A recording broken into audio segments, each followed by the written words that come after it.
We got this printed out there, so this is what we have it, all the pieces.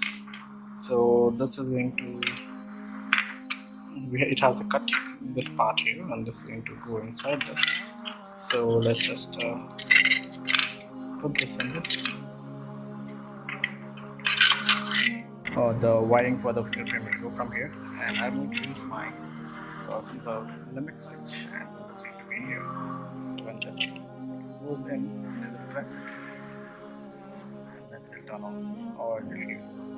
So somewhere like this, and then.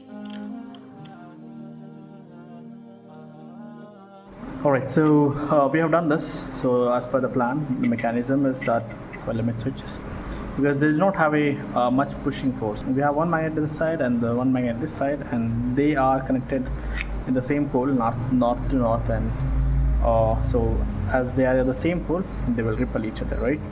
So I just hold this and see this.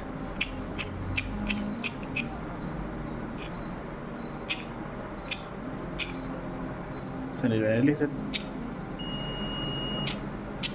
So as soon as it's pressed, it will power on the circuit.